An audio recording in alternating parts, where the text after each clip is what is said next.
दोस्तों पहले आप सब लोग ये पोस्ट देखें जो मैं आपको दिखा रही हूँ, फिर आगे बात करते हैं।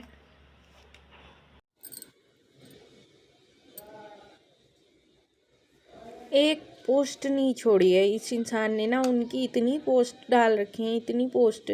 मतलब इनको ना खुद का कंटेंट तो कुछ मिलता नहीं है, लेकिन दूसरों के दर्द को ना ऐसे ऐसे इतनी सारी पोस्ट बना बना के डाल रहे हैं। देखो, उन्होंने लाइव में आकर ओनली ऐसे बोला था, इन्होंने पूरे पार्ट पार्ट पार्ट करके बना के डाल दिए, पूरे पार्ट। अरे भाई, ऐसा करने से आपको क्या मिल जाएगा? ये और भी पार्ट लेके आएंगे इसके। क्या ही बोले इंसानों को। चटोरी रजनी का रो रो कर बुरा हाल। बता दें कि चटोरी रजनी काफी ज्यादा सीरियस है और अपने बेटे को लगातार मिस कर रही है। आप उनके फैन हैं तो बेटे के लिए RIP ओम शांति लिखें और फॉलो करें। चटोरी इनकी वीडियोज पे व्यूज देखो, और ना खाली उन व्यूज के चक्कर में ये उनकी पोस्ट को डाले जा रहे हैं, व्यूज के लिए, ओनली व्यूज के लिए। फॉलोअर्स देखो। सबसे पहले आप सभी लोगों को मेरा प्रणाम, पहला नमस्कार। कैसे हैं आप सभी लोग? आशा करती हूँ आप सभी लोग स्वस्थ होंगे, मस्त होंगे और व्यस्त होंगे। मैं कविता आप सभी लोगों का अपने यूट्यूब चैनल कविता जोशी उत्तराखंडी पर हार्दिक स्वागत करती हूँ। दोस्तों, सोशल मीडिया का ना इतना घटिया दौर आ चुका है, यहाँ लोग किसी के दुख दर्द को समझते नहीं है, बल्कि उनके इमोशन को भी मजाक बना के रख देते हैं। लोगों ने ना दूसरे के दुख दर्द और इमोशन को अपना कंटेंट और अपने पैसे कमाने का जरिया बना लिया है। आप लोगों को पता होगा, कुछ दिन पहले फेमस फूड ब्लॉगर चटोरी रजनी के नाम से हैं, जो उनके बेटे का अचानक एक्सीडेंट हो जाता है, एक रोड एक्सीडेंट। वो ट्यूशन से अचानक आ रहे थे और उनका एक्सीडेंट हो जाता है, तो उसमें उनकी डेथ हो जाती है। इसके बाद उनके परिवार पर क्या दर्द टूटा होगा, दुखों का पहाड़ क्या आया होगा, उसकी तो ना हम कल्पना भी नहीं कर सकते। वो किस दर्द से गुजर रहे हैं, इसी को ना कुछ लोगों ने अपना कंटेंट का जरिया बना लिया है। उनके इस दर्द को, इस दुख को ना कई सारे लोग इस तरीके से पोस्ट कर रहे हैं, मतलब इतने गलत तरीके से। कोई अगर वो कुछ पोस्ट करते हैं, जितना दुख उस फैमिली को, उनके माता पिता को है ना, उसको तो हम बयां भी नहीं कर सकते शब्दों में। उन पे क्या बीत रही होगी। उनका एकलौता बच्चा इस दुनिया में नहीं रहा। भगवान उसकी आत्मा को शांति दे और उसे मोक्ष प्रदान करे। लेकिन कई लोग ना इसको अपना पैसे कमाने का जरिया बना चुके हैं। आजकल ना किसी के इमोशन की, दुख दर्द की ना कोई जगह नहीं है सोशल मीडिया में। लोग ना उसे वायरल करना चाहते हैं कि इसमें कितने व्यूज आ जाएं, इसमें कितनी लाइक्स पड़ रही हैं, कितने कमेंट्स पड़ रहे हैं। लेकिन उस फैमिली पे क्या गुजर रही है यार, आप एक बार वो भी तो सोचो। कई सारे लोग ना, मैंने देखा इंस्टाग्राम पे बहुत सारी रील और यूट्यूब पे भी कई सारे लोग उनकी पोस्ट को पार्ट 1, पार्ट 2, पार्ट 3, पार्ट 4 ऐसे बनाए जा रहे हैं। भाई, पार्ट 8 तक भी लोग लेके आए हैं। क्यों भाई, ऐसा क्यों कर रहे हो? उनको जो बीती है ना, वो उसको कोई समझ ही नहीं रहे हैं, बल्कि उनकी पोस्ट को उठा उठा के पार्ट 1, पार्ट 2, पार्ट 3, पार्ट 5 ऐसे मत करो। ये गलत है भाई। जिसके साथ जो बीती है ना, वही समझ सकता है उन पे क्या बीती है। उसके दर्द को ना तुम लोग नहीं समझ सकते हो, जो इस तरह की हरकतें कर रहे हैं। ऐसा नहीं है कि सोशल मीडिया पे सारे ही लोग ऐसे हैं। कुछ जो उनके अच्छे फैंस हैं, फॉलोअर्स हैं, वो उनके दुख को ना बांट रहे हैं। कई लोग उनके शोक सभा में भी गए और कई लोग उनको कमेंट्स में भी कर रहे हैं, सांत्वना दे रहे हैं। लेकिन कई सारे लोग ना ऐसे भी होते हैं इस दुनिया में, इतने घटिया किस्म के, जो ना दूसरे के दुख दर्द को ना मजाक बना के रख देते हैं। कोई बोल रहे हैं वो रो नहीं रहे हैं, पोस्ट डाले जा रहे हैं।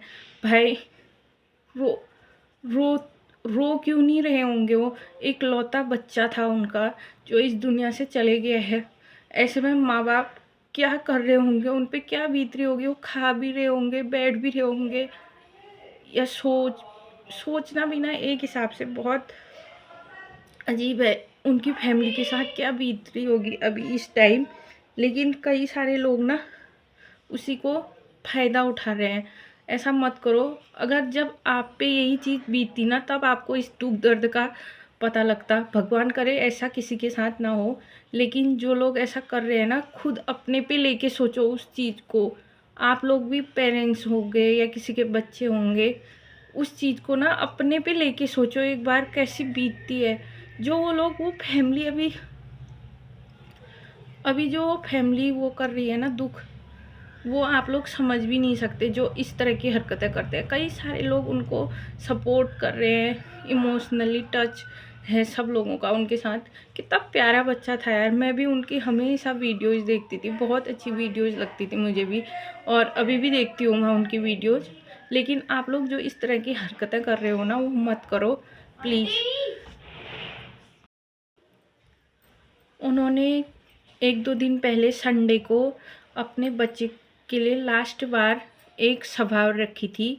उसमें उन्होंने अपने बच्चे की जो भी इच्छाएँ थी उसके लिए कुछ करना चाहा था, जो नहीं कर के गया, मतलब उसको जो भी सोचा था उसने, उसको करना चाहा था उन्होंने, तो वो लोग कर रहे थे। उसमें से किसी ने कोई गया वहाँ, उनकी पोस्ट पकड़ी, वीडियोज़ बनाई और सोशल मीडिया पे डाल दी। उसमें कई लोगों ने इतने बेकार कमेंट किए ना, कई लोग अच्छे कमेंट भी कर रहे थे, उनको सपोर्ट भी कर रहे थे, लेकिन कई लोगों ने ना ऐसी हद मचाई थी उसमें भी। ऐसा नहीं करना चाहिए भाई, दुख दर्द को तो समझो किसी के।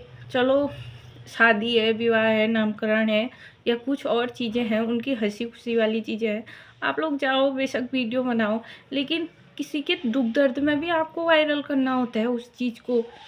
जो उन पे बीत रही है उसको भी आप वायरल करके पैसे कमाओगे। इतना बेकार दौर आ चुका है हमारे इस सोशल मीडिया के दौर में। यहाँ ना किसी पे ट्रस्ट नहीं किया जा सकता। कई लोग उनकी पोस्ट पे कमेंट कर रहे हैं, ये तो रो भी नहीं रही है, इसको तो कोई दुख हो ही नहीं रहा है। भाई ऐसा होता है ना, जब कोई इंसान इस दुनिया से चले जाता है तो बार बार रो के उसको याद करने से ना वो भटकता रहता है। उन्होंने ये चीज़ बोली भी है और ये चीज़ हमारे वहाँ भी बोलते हैं। कई टाइम पहले, मतलब 1-2-3 साल पहले मेरी दादी भी गुजर चुकी है। तो मेरी दादी जब गुजरी ना, मुझे भी बहुत बुरा लगता था, मैं भी रोती थी, दिन रात याद करती थी। और मेरी मम्मी बोलती थी कि रोना मत, अम्मा यहीं आ जाएगी, मतलब ऐसे ही भटकती रहेगी, तू रोया मत कर, उसके बारे में बार बार सोचा मत कर, हंसा कर। हाँ, उनको याद करती है तो उनके लिए प्रार्थना किया कर। तो मैं वही करती थी। ऐसे वो रो नहीं रही हैं, वो ठीक कर रही हैं, क्योंकि ना ऐसे किसी को ना उनकी आत्मा भटकते रहती है इस दुनिया में, वो मोक्ष प्राप्ति नहीं कर पाते हैं। जो वो नहीं रो रही हैं ना, वो बहुत अच्छा कर रही हैं और स्ट्रॉन्ग वूमेन है। आप स्ट्रॉन्ग बने रहिएगा। बाकी दुख दर्द तो आपका कोई ऐसे कम कर नहीं सकता है। भगवान से प्रार्थना करेंगे कि आपके बच्चे को मोक्ष मिले और आपको इस दुख दर्द को सहने की शक्ति दे भगवान।